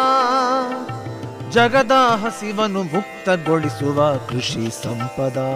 ಸಹಯೋಗ ವಿಸ್ತರಣಾ ಶಿಕ್ಷಣ ಘಟಕ, ಸಾವಯವ ಕೃಷಿ ಸಂಶೋಧನಾ ಕೇಂದ್ರ ನಾಗನಹಳ್ಳಿ, ಮೈಸೂರು ಜಿಲ್ಲಾ ಕೃಷಿ ತರಬೇತಿ ಕೇಂದ್ರ, ಕೃಷಿ ಇಲಾಖೆ ಮೈಸೂರು, ವಲಯ ಕೃಷಿ ಸಂಶೋಧನಾ ಕೇಂದ್ರ, ವಿಸಿ ಫಾರಂ ಮಂಡ್ಯ ಹಾಗೂ ಮೈಸೂರು, ಮಂಡ್ಯ, ಚಾಮರಾಜನಗರ ಜಿಲ್ಲಾ ಸಾವಯವ ಕೃಷಿಕರ ಒಕ್ಕೂಟ. ಸಾವಯವದಲ್ಲಿ ಸಮಗ್ರ ಕೃಷಿರೆ ಮಣ್ಣಿಗೂ ಮನುಜಗೂ ಆರೋಗ್ಯ. ವಿಷ ರಾಸಾಯನಿಕವಾ ಕೃಷಿಯಲ್ಲಿ ತೊರೆದರೆ ಬೆಳೆಯೋ ಬೆಳೆಯೆಲ್ಲ ಅಮೃತವು ಬೆಳೆಯೋ. ಶೀರ್ಷಿಕೆ ಗೀತರಚನೆ ರಮೇಶ್ ಪಿ ರಂಗಸಮುದ್ರ. ಗೀತೆಯ ರಾಗ ಸಂಯೋಜನೆ ಹಾಗೂ ಗಾಯನ ನಿತಿನ್ ರಾಜಾರಾಮ್ ಶಾಸ್ತ್ರಿ. ಕೃಷಿ ಸಂಪದ, ಇದುವೇ ಕೃಷಿ ಸಂಪದ. ನೆರವು ಆರ್ ಲೋಕೇಶ್ವರಿ.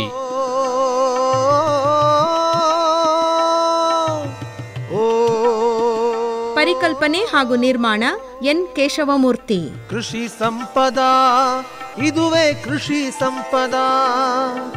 ಜಗದ ಹಸಿವನ್ನು ಮುಕ್ತಗೊಳಿಸುವ ಕೃಷಿ ಸಂಪದ, ಇದುವೇ ಕೃಷಿ ಸಂಪದ.